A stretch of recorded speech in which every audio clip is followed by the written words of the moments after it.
ഉമ്മയുടെ ഭക്ഷണ പദാർത്ഥത്തിൽ അടങ്ങിയിരിക്കുന്ന രാസവസ്തുക്കൾ കുഞ്ഞുങ്ങളിലേക്ക് പകരാതിരിക്കാൻ അല്ലാഹു ഗർഭാശയത്തിന്റെ കവാടത്തിൽ ഒരരിപ്പ വെച്ചിരിക്കുകയാണ്. ആ അരിപ്പയിൽ നിന്ന് അരിച്ചിട്ട് നല്ലതല്ലാതെ വെളിയിലോട്ട് പോവുകയില്ല. കാരണം ഒരു കുഞ്ഞ് നിർമ്മലമായിരിക്കണം, നവജാത ശിശു നിർമ്മലമായിരിക്കണം. അതിനുവേണ്ടി അല്ലാഹു ഗർഭാശയത്തിന് മുകളിൽ ഒരു അരിപ്പ വെച്ചിരിക്കുകയാണ്. ആ കുഞ്ഞിന് യാതൊരുവിധ വിഷാംശങ്ങളേക്കാതിരിക്കാൻ ഒരു നിർമ്മലമായ അവസ്ഥയിലാണ് 9 മാസവും 10 ദിവസവും താമസിച്ചിട്ട് അതാ നിന്റെ 3ാമത്തെ ലോകത്തേക്ക് നീ വരാൻ പോവുകയാണ്. കാരണം എന്തെന്നറിയോ? 9 മാസവും 10 ദിവസവും പൂർത്തിയാകുമ്പോ അല്ലാഹു പറഞ്ഞു നിന്റെ 2ാമത്തെ ലോകം കഴിഞ്ഞു, ഇനി നീ പൊയ്ക്കൊള്ളുക നിന്റെ 3ാമത്തെ ലോകത്തേക്ക്. അപ്പോഴാണ് പ്രസവം നടക്കുന്നത്. അതാ ഒരു കുഞ്ഞ് ജനിക്കാൻ പോവുകയാണ്. ആ കുഞ്ഞു ലോകത്തേക്ക് വരാൻ പോവുകയാണ്. അല്ലാഹു അതിനു വേണ്ടിയുള്ള സംവിധാനം ഒരുക്കുകയാണ്. സഹോദരങ്ങളെ, ലോകത്തിലെ ഏറ്റവും വലിയ സംഭവം നടക്കാൻ പോവുകയാണ്. ഒരു കുഞ്ഞിന്റെ ജനനം എന്ന് പറഞ്ഞാൽ നിസ്സാരമല്ല. ഇന്ന് നടന്ന ഏറ്റവും വലിയ സംഭവം ഏതാണ് ചോദിച്ചാൽ ആ സംഭവം ലോകത്തെവിടെയെങ്കിലും ഒരു കുഞ്ഞ് പറഞ്ഞാൽ ആ കുഞ്ഞിന്റെ ജനനമാണ്. കാരണം എന്താ? ഇന്ന് ജനിച്ച ഈ കുഞ്ഞ് ഏതെങ്കിലും ഗവൺമെന്റ് ആശുപത്രിയുടെ വരാന്തയിൽ ജനിച്ച ഈ കുഞ്ഞ് നാളത്തെ പ്ലേറ്റോ ആവില്ലെന്ന് ആര് കണ്ടു? ഈ കുഞ്ഞു നാളെ ഒരു സോക്രട്ടീസ് ആവില്ലെന്ന് ആര് കണ്ടു? ഈ കുഞ്ഞു നാളെ ഒരു അരിസ്റ്റോട്ടിൽ ആവില്ലെന്ന് ആര് കണ്ടു? ഈ കുഞ്ഞു നാളെ ഒരു ഇമാമുദ്ദീൻ സഞ്ചി ആവില്ലെന്ന് ആര് കണ്ടു? ഈ കുഞ്ഞു നാളെ ഒരു സലാഹുദ്ദീൻ അയ്യൂബി ആവില്ലെന്ന് ആര് കണ്ടു? ഈ കുഞ്ഞു നാളെ ഒരു ഉമർ മുഖ്താർ ആവില്ലെന്ന് ആര് കണ്ടു? ഒരു കുഞ്ഞിന്റെ ജനനം ലോകത്തിലെ വലിയൊരു സംഭവമാണ്. അല്ലാഹു പറഞ്ഞു, മനുഷ്യ നിന്റെ 2ാമത്തെ ലോകം തീരാൻ പോവുകയാണ്, പൊയ്ക്കൊള്ളുക നീ ഒരു പുതിയ ലോകത്തേക്ക്. ഞാൻ കടക്കട്ടെ, 3ാമത്തെ ലോകമാണ് ആലമുദ്ദുനിയാ. നമ്മൾ ഈ ജനിച്ചു വീണ ഭൂലോകമില്ലേ, 2 ലോകം കടന്നിട്ട് 3ാമത്തെ ലോകത്താണ് നാം നിൽക്കുന്നത്. അതാ ഉമ്മാന്റെ ഗർഭാശയത്തിൽ കടന്ന ഒരു കുഞ്ഞതാ കരഞ്ഞുകൊണ്ട് പൊട്ടിക്കരഞ്ഞുകൊണ്ട് ഭൂമിയിലേക്ക് വരികയാണ്. പൊട്ടിക്കരഞ്ഞുകൊണ്ട് വരികയാണ്. 1000 മോഹങ്ങളും ലാഭങ്ങളും കൊതിയുമായി. ഇനിയാണ് നാം നമ്മുടെ വിഷയം ശ്രദ്ധിക്കേണ്ടത്. കുഞ്ഞതാ ജനിച്ചു വീഴുകയാണ്. 2 കൈയും കൂട്ടിപ്പിടിച്ച് മടക്കി പിടിച്ചിട്ട് പൊട്ടിക്കരഞ്ഞുകൊണ്ടാണ് ഒരു കുഞ്ഞിന്റെ ജനനം ഇവിടേക്ക് നടക്കുക. അതെന്താണെന്നറിയുമോ? ഒരു കുഞ്ഞിതാ കൈ മുറുക്കി അടച്ചു പിടിച്ചിട്ടാണ് വെളിയിലോട്ട് വരുന്നത്. എന്തിനാണ് സഹോദരങ്ങളെ കൈ ഇങ്ങനെ മുട്ടി ചുരുട്ടി പിടിച്ചിരിക്കുന്നത്? എപ്പോഴാണ്? എപ്പോഴും കൈയുടെ ഉള്ളിൽ എന്തെങ്കിലും ഇരിക്കുമ്പോഴാണ് ആരും കാണാതെ കൈ നാം ഇങ്ങനെ അടച്ചു പിടിക്കുന്നത്. ജനിച്ചു വീഴുന്ന നവജാത ശിശുവിന്റെ കയ്യിൽ എന്താണുള്ളത്? ഒന്നുമില്ലാത്ത കുഞ്ഞന്റെ കൈ ഇങ്ങനെ ചുരുട്ടി പിടിച്ചുകൊണ്ട് ലോകത്തേക്ക് കടന്നു വന്നു. അതാണ് അല്ലാഹു നമ്മോട് ചിന്തിക്കാൻ പറഞ്ഞത്. ഒരു കവി ചോദിച്ചു അത്ര, എന്തുകൊണ്ടാണ് കുഞ്ഞിങ്ങനെ കൈ മുറുകി അടച്ചു പിടിച്ചിരിക്കുന്നത്? അവന്റെ കൈക്കുള്ളിൽ എന്താണ് ഇരിക്കുന്നത്?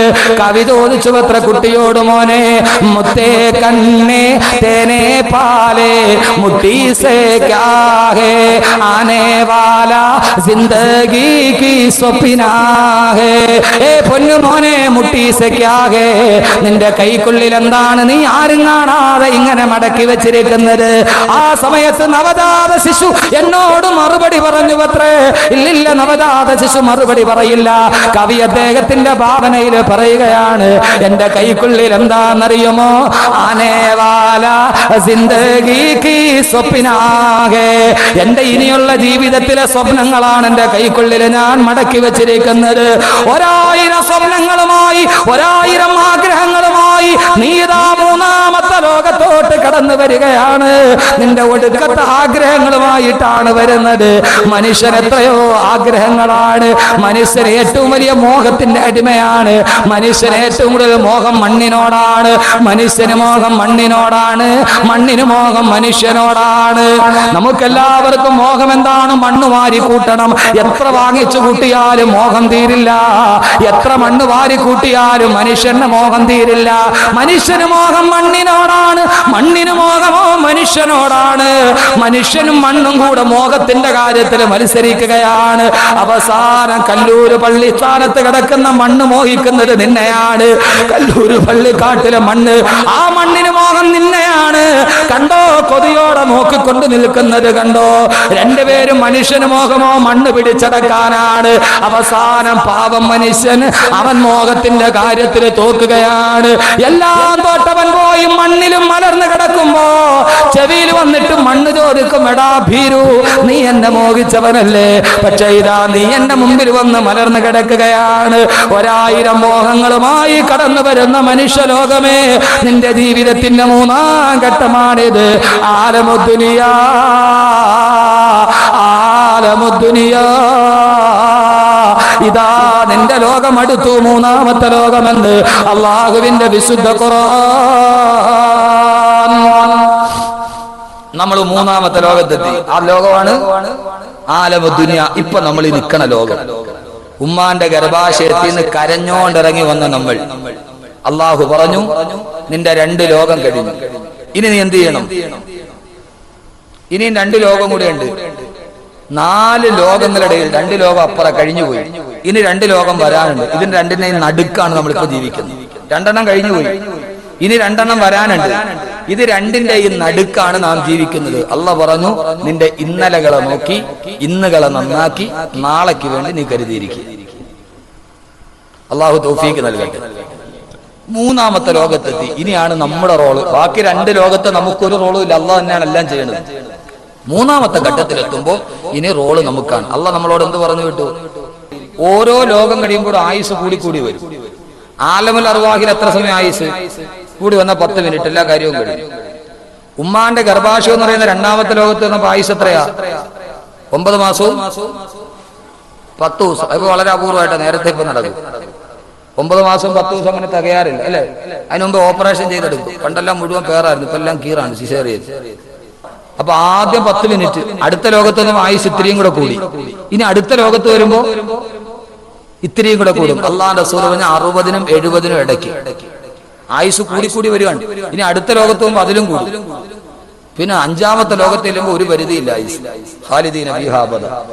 ഉമ്മാന്റെ ഗർഭാശയത്തിൽ നിന്ന് വെളിയിലോട്ട് വന്നതുപോലെ തന്നെ സഹോദരങ്ങളെ, നമ്മുടെ ജീവിതത്തിന്റെ ഒടുക്കവും നമ്മുടെ ജീവിതത്തിന്റെ തുടക്കവും ജീവിതത്തിന്റെ ഒടുക്കവും ഒരേപോലെയാണ്.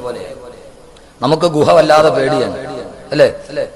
ഗുഹയുടെ ഇരുട്ട്. ഇവിടെ നിന്ന് ട്രെയിനിൽ കയറി കോട്ടയത്തോട്ട് പോകുമ്പോ ധാരാളം ട്രെയിന് പാളത്തിൽ കൂടെ പോകുമ്പോ ഗുഹയെ കൂടെ കയറി പോകണം. ഇരുട്ട് കമ്പാർട്ട്മെന്റ് വന്നാൽ നമുക്ക് ഭയങ്കര പേടിയാണ്. ഈ ഇരുട്ടാർന്ന ഗുഹയിൽ കയറി തന്നെ ഇരിക്കാൻ നമുക്ക് വലിയ പേടിയല്ലേ? ഇവിടെ മോനെ, നീ വന്നത് ഉമ്മാന്റെ ഗർഭാശയം എന്ന് പറയുന്ന ഏറ്റവും വലിയ ഇരുട്ടിലാണ്. ഖൽഖം മിൻ ബഅദി ഖൽഖിൻ ഫീ ദുലുമാത്തിൻ സലാസ്. കൂരാക്കൂരിട്ടായ ഗുഹയിൽ നിന്ന് വന്ന നീ ഇനിയും പോകേണ്ടത് വേറൊരു ഗുഹയിലേക്കാണ്. 6 അടി മാത്രമുള്ള വേറൊരു ഗുഹയിലേക്ക്. ഈ തുടക്കവും ഒടുക്കവും ഒരേപോലെ ആയതൊരു ആകസ്മികതയാണോ? ആണ്. സാധാരണ നമുക്കൊരു കുഞ്ഞ് പിറന്നു എന്ന് കേട്ടാല് ലേബർ തിയേറ്ററിന്റെ ഫ്രണ്ടിൽ നിൽക്കുമ്പോ നേഴ്സ് കൊണ്ടുവന്ന് തരും കുഞ്ഞിനെ. എങ്ങനെയാ തരുന്നത്? നല്ല വെള്ള തുണിയിൽ പൊതിഞ്ഞ് നേഴ്സ് കൊണ്ടുവന്ന് ഇങ്ങനെ 2 കൈയിലും പിടിച്ചുകൊണ്ട് വന്ന് തരും. നമ്മൾ 2 കൈ നീട്ടി മേടിക്കും, അങ്ങനല്ലേ? നേഴ്സ് 2 കൈകൾ കൊണ്ടെടുത്ത് നമ്മുടെ കയ്യിലോട്ട് വരും, വെള്ള തുണിയിൽ പൊതിഞ്ഞ്. അങ്ങനെ വന്ന നീ ഇവിടുന്ന് പോകുമ്പോ അതേ വെള്ള തുണിയിൽ പൊതിഞ്ഞ് കബറിന്റെ കരയിൽ വെച്ച് താങ്ങി എടുത്ത ഒരാൾ തരെ താടെ വെച്ച് വാങ്ങിച്ച് വേറെ ആളതിന്റെ അകത്തിട്ട് മണ്ണിട്ട് മൂടി തീർന്നു. ഈ തുടക്കവും ഒടുക്കവും ഒരേപോലെ ആയത് വെറും ഒരു ആകസ്മികതയാണോ? ആണോ? സഹോദരങ്ങളെ, കമിഴ്ന്ന് വീണാ കൈകുത്തി എഴുന്നേക്കാം, മലന്ന് വീണാലോ? സാധാരണ നമ്മൾ പറയണം, കമിഴ്ന്ന് വീണാ കൈകുത്തി എഴുന്നേക്കാം, മലന്ന് വീണാലോ? മലന്ന് വീണാ പിന്നെ കൈകുത്താൻ പറ്റുമോ? അങ്ങനെ തന്നെ കിടക്കുകയാണ്. എന്തേ മയ്യത്ത് മലത്തിൽ കിടത്തിയത്? കമിഴ്ത്തി കിടത്തിക്കൂടായിരുന്നു. മലന്ന് വീണ അതിന്റെ അർത്ഥം ഇനി നിനക്കൊന്നും ചെയ്യാൻ പറ്റൂല. മയ്യത്ത് മലത്തിൽ തന്നെ കിടത്തി, എന്തെങ്കിലും ഒന്നും ചെയ്യാൻ പറ്റൂല. അവിടേക്ക് നീ പോവുകയാണ്. അതുകൊണ്ട് അള്ളാഹു ആലമുദ്ദുനിയയിലേക്ക് 3-ാമത്തെ ലോകത്തേക്ക് നമ്മെ പറഞ്ഞു വിടുമ്പോ അള്ളാഹു പറഞ്ഞതെന്താണെന്നറിയോ? സഹോദരങ്ങളെ, അള്ളാഹു അവന്റെ റബ്ബ് എന്ന് പറയുന്ന അവനേറ്റെടുത്ത ദൗത്യം അള്ളാഹു അതേപടി വിവരിക്കുകയാണ്. അള്ളാഹു അതേപടി നിലനിർത്തുകയാണ്. നിങ്ങൾക്കറിയുമോ ഒരു കുഞ്ഞ് ജനിക്കുമ്പോൾ അവന്റെ ശരീരത്തിൽ ഏതാണ്ട് 320ഓളം അസ്ഥികളുണ്ട്. പക്ഷേ അവന് പ്രായപൂർത്തിയായി കഴിയുമ്പോ അവന്റെ ശരീരത്തിൽ ആകെ 260 അസ്ഥികളാണുള്ളത്. ബാക്കി 60ഓളം അസ്ഥികൾ എവിടെ പോയി ആർക്കും അറിയില്ല. ഒരു കുഞ്ഞ് ജനിക്കുമ്പോൾ 320 അസ്ഥികളുണ്ട്. പക്ഷേ അവന്റെ ശരീരം ഉറച്ചു കഴിഞ്ഞാൽ ബാക്കി ആകെ 260 അസ്ഥികളാണുണ്ടത്. ബാക്കി 60 എണ്ണം എവിടെ പോയി അറിയുകയില്ല. എന്താണ് അതിന്റെ സംവിധാനം എന്ന് നിങ്ങൾക്കറിയുമോ? ഒരു കുഞ്ഞുമ്മാന്റെ ഗർഭാശയത്തിന്റെ ഉള്ളിൽ കിടക്കുമ്പോ, ഉദാഹരണത്തിന് പറഞ്ഞാൽ അവന്റെ തലസ്ഥികളുണ്ട് തലയോട്ടിയില്. ഒരു കുഞ്ഞുമ്മാന്റെ ഗർഭാശയം സുഖപ്രസവത്തിന് വേണ്ടി വെളിയിലോട്ട് വരുമ്പോ നമുക്കറിയാമല്ലോ, സുഖപ്രസവം നടക്കാൻ ആദ്യമായിട്ട് കുഞ്ഞിന്റെ തലയാണ് പ്രസവം നടക്കുമ്പോൾ വെളിയിലോട്ട് വരിക. ആ സമയത്ത് അല്ലാഹു തലയോട്ടിയിൽ 6 അസ്ഥികൾ വെച്ചിട്ടുണ്ട്. അത് പ്രസവത്തിന് വേണ്ടി ഗർഭാശയത്തിന്റെ ഗുഹാമുഖത്ത് വരുമ്പോ അല്ലാഹു ഒരു എല്ലിനെ നിരക്കി മറ്റൊന്നിന്റെ മുകളിൽ കയറ്റും. ഈ 6 എല്ലുകളും കൂടി പരസ്പരം നിരങ്ങി ചെറുതായി തല ചെറുതാകുമ്പോഴാണ് സുഖപ്രസവം നടക്കുന്നത്. ആ എല്ലുകളെങ്ങാനും അങ്ങനെ ഇരുന്നാൽ, അതങ്ങാനും നിരങ്ങാതെ അങ്ങനെ തന്നെ നീണ്ടിരുന്നാൽ കുഞ്ഞിനുമ്മാന്റെ ഗർഭാശയത്തിൽ നിന്ന് വെളിയിലേക്ക് വരാൻ കഴിയില്ല. തലയോട്ടിയിൽ 6 അസ്ഥികൾ പരസ്പരം നിരങ്ങി മുകളിലോട്ട് കയറിയിരുന്ന് തല ചെറുതായിട്ടാണ് പ്രസവം നടക്കുക. അങ്ങനെ ആ കുഞ്ഞ് തല ചെറുതായി ഉമ്മാന്റെ ഗർഭാശയത്തിൽ വെളിയിൽ വന്നാലോ ഉടനെ അവന്റെ എല്ലുകൾ കൂടിച്ചേരുകയില്ല. ആവശ്യം കഴിഞ്ഞാൽ കൂടിച്ചേരുകയില്ല. കാരണം എന്താണെന്നറിയുമോ? തലയോട്ടിയിൽ 6 എല്ലുകളും കൂടെ കൂടി ജോയിന്റായി കഴിഞ്ഞാൽ ആ പൊന്നമോന്റെ തലച്ചോറ് വികസിക്കണ്ടേ? അവന്റെ തലച്ചോറ് വളരുന്നതിനനുസരിച്ച് അവന്റെ തലയോട്ടിയോ വലുതായാലല്ലേ ആ കുഞ്ഞിന് സുന്ദരബുദ്ധി ഉണ്ടാവുകയുള്ളൂ. അതല്ലാതെ തലച്ചോറ് വളരാനെങ്ങാനും ഇടമില്ലാതിരുന്നാല് അവൻ മന്ദബുദ്ധിയായി പോകുമെങ്കിൽ പലരും പറയാറില്ലേ, മസ്തിഷ്കത്തിന് പൂർണ്ണ വളർച്ച എത്തിയിട്ടില്ല. അല്ലാഹുവേ പടച്ചറമ്പേ, നീ വല്ലാത്ത കാരുണ്യവാനാണ്. ഇത് രാത്രിയാന്ന് ഞങ്ങൾ തിരിച്ചറിഞ്ഞത് നീ വിശേഷ ബുദ്ധി തന്നത് കൊണ്ടാണ്. അതിന്റെ തലച്ചോറ് പൂർണ്ണ വളർച്ച എത്തുന്നത് വരെ തലയിലെ എല്ലുകൾ അങ്ങനെ തന്നെ ഇരിക്കും. തലച്ചോറ് പൂർണ്ണ വളർച്ചയായ 6 എല്ലുകളെയും കൂടെ യോജിപ്പിച്ചിട്ട് അല്ലാഹു വെറും 3 എല്ലുകളാക്കി കൂട്ടിവെച്ചു സുരക്ഷിതമാക്കുകയാ. കാരണം ഇനി അവൻ വലിയ തലയിൽ ചുമടെടുക്കാനുള്ളവനാണ്. പഴയ പോലെ ദുർബലമായ അസ്ഥികളാണെങ്കിൽ പറ്റില്ല. അവൻ വീണാല് താങ്ങേണ്ട അസ്ഥികളാക്കി അല്ലാഹു ശക്തിയുള്ളതാക്കി വെക്കുമ്പോ എത്രയോ സംവിധാനങ്ങളാണ് തമ്പുരാൻ ചെയ്യുന്നതെന്നറിയുമോ? അവനല്ലാതെ മറ്റാർക്കെങ്കിലും ഇത് ചെയ്യാൻ കഴിയുമോ? അല്ലാഹു പറഞ്ഞു, ഇങ്ങനെയൊക്കെ സംവിധാനം ചെയ്ത് നിന്നെ ഞാനിതാ ഭൂമിയിലേക്ക് വിടുകയാണ്. എന്നിട്ട് അല്ലാഹു നമ്മളോടൊരു കാര്യവും കൂടി പറഞ്ഞു, ഈ ഭൂമിയിൽ നീ താമസിക്കേണ്ടത് എത്രയാ? വളരെ പരിമിതമായ കാലഘട്ടമാണ്. നിന്റെ 3-ാം ലോകത്ത് നീ താമസിക്കേണ്ടത്. എന്നിട്ട് അല്ലാഹു നമ്മളോട് പറഞ്ഞതെന്താ? വത്തഖൂ യൗമൻ തുർജഊന ഫീഹി ഇലല്ലാഹ്. വത്തഖൂ യൗമൻ, ഒരു ദിവസത്തെ നിങ്ങൾ ഓർത്തു വെക്കണേ. തുർജഊന ഫീഹി ഇലല്ലാഹ്. അല്ലാഹു നിങ്ങളെ അവന്റെ അടുക്കലേക്ക് തിരിച്ചു വിളിക്കുന്ന ഒരു ദിവസത്തെ ഓർത്തുകൊണ്ടല്ലാതെ നിങ്ങൾ ഈ ഭൂലോകത്ത് ജീവിച്ചിരിക്കരുതേ.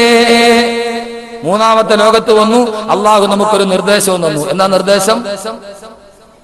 വത്തഖൂ യൗമൻ തുർജഊന ഫീഹി ഇലല്ലാഹ്. അല്ലാഹുവിലേക്ക് നിങ്ങളെ തിരിച്ചു വിളിക്കുന്ന ഒരു ദിവസമുണ്ട്. ആ ദിവസത്തെ നിങ്ങൾ ഓർക്കണം. അല്ലാഹു തൗഫീഖ് നൽകട്ടെ. അപ്പൊ ഇനി നമ്മുടെ ജോലി എന്താ? ഈ കാണുന്ന ലോകത്ത് സഹോദരങ്ങളെ 2 ലോകം നമ്മൾ കണ്ടിട്ടില്ല. ഇതിനു മുമ്പ് കടന്നു വന്ന 2 ലോകം കണ്ടിട്ടില്ല. ഇനിയുള്ള 2 ലോകം കാണാൻ പോണതേ ഉള്ളൂ. ആകെ കണ്ണുകൊണ്ട് കാണണ ഒരു ലോകത്താണ്. 2ന്റെയും നടുക്കാണ് നമ്മൾ നിൽക്കുന്നത്. ഇവിടെ നമുക്ക് ചെയ്യാനുള്ളത് എന്താ? അല്ലാഹു സുബ്ഹാനഹു വ തആല നമ്മെ ഭൂമിയിൽ അല്ലാഹു മനുഷ്യനെ എന്ത് ചെയ്തു? അല്ലാഹു ഭൂമിയെ മുഴുവനും നമുക്ക് വേണ്ടി ഒരുക്കി തന്നു. അല്ലാഹു ഭൂമിയെ മുഴുവനും നമുക്ക് വേണ്ടി ഒരുക്കി തന്നു. എന്നിട്ട് പറഞ്ഞു, എന്റെ അതിഥിയായിട്ട് നീ ഇവിടെ താമസിച്ചു. അല്ലാഹു പറഞ്ഞു, തുർജഊന ഫീഹി ഇലല്ലാഹ്, നിന്നെ അല്ലാഹുവിലേക്ക് തിരിച്ചു വിളിക്കും. അല്ലാഹു വിളിക്കൂന്നല്ല പറഞ്ഞ, തിരിച്ചു വിളിക്കൂന്നാ പറഞ്ഞത്. കാരണം എന്താ? തിരിച്ചു വിളിക്കുക എന്ന് പറഞ്ഞാൽ എങ്ങനെയാ തിരിച്ചു വിളിക്കണേ? നമ്മുടെ അടുത്തുനിന്ന് പോയ ആളെയല്ലേ തിരിച്ചു വിളിക്കാൻ പറ്റുള്ളൂ. അല്ലാതെ വെറുതെ ഒരുത്തരെ തിരിച്ചു വിളിക്കാൻ പറ്റൂ? അയാളെ വിളിക്കാനല്ലേ പറ്റുള്ളൂ. അല്ലാഹു പറഞ്ഞു തുർജഊന ഫീഹി ഇലല്ലാഹ്. റജഅ എന്ന് പറഞ്ഞാൽ അതിന്റെ അർത്ഥം മടങ്ങി എന്നാണ്. നമ്മുടെ അടുത്തുനിന്ന് പോയ ആളെയല്ലേ തിരിച്ചു വിളിക്കാൻ പറ്റുള്ളൂ. ഇപ്പൊ അംബാസഡറിനെ തിരിച്ചു വിളിക്കും. സൗദി അംബാസഡറിനെ തിരിച്ചു വിളിക്കും. കാരണം അയാൾ സൗദിയിൽ നിന്ന് വന്നതാണ്. അപ്പൊ അല്ലാഹു നമ്മളെ തിരിച്ചു വിളിക്കുന്നു. എവിടേക്ക് തിരിച്ചു വിളിക്കുന്ന? ഇൻഷാ അല്ലാഹ് നമുക്ക് ഇന്ന് അത് ചർച്ച ചെയ്യാം. അല്ലാഹു തൗഫീഖ് നൽകട്ടെ. 1-2 ഉപദേശങ്ങൾ, അതിനുശേഷം നമുക്ക് ബാക്കി കാര്യങ്ങളിലോട്ട് കിടക്കാം. നമ്മളെ തിരിച്ചു വിളിക്കും. എവിടേക്ക്? നമ്മളിപ്പോ എവിടെ നിന്ന് വന്നവരാ? നമ്മളിപ്പോ എവിടെന്നാ വന്നേ? ആദ്യ മനുഷ്യനെ അല്ലാഹു സൃഷ്ടിച്ചത് എവിടെയാ? സ്വർഗത്തിൽ, അല്ലേ? ആദ നബിയെയും ഹവ്വാ ബീവിയെയും അല്ലാഹു സ്വർഗത്തിൽ സൃഷ്ടിച്ചു. ചുരുക്കി പറയാം. എന്നിട്ട് ആദമിനോട് ഹവ്വായോടും പറഞ്ഞു, വയാ ആദമുസ്കുൻ അന്ത വസൗജുക്കൽ ജന്ന, ഓ ആദമേ, നീയും നിന്റെ ഭാര്യയും കൂടി ഈ സ്വർഗത്തിൽ താമസിച്ചു. എന്നിട്ട് അള്ളാഹു പറഞ്ഞു, സ്വർഗത്തിലെ എന്ത് വേണമെങ്കിലും നിങ്ങൾ തിന്നോ, വലാ തഖറബാ ഹാദിഹി ശജറ, ഈ വൃക്ഷത്തിലെ പഴം മാത്രം തിന്നാൻ പാടില്ല. അത് തിന്നാൻ കൊള്ളാത്ത പഴമായതുകൊണ്ടല്ല.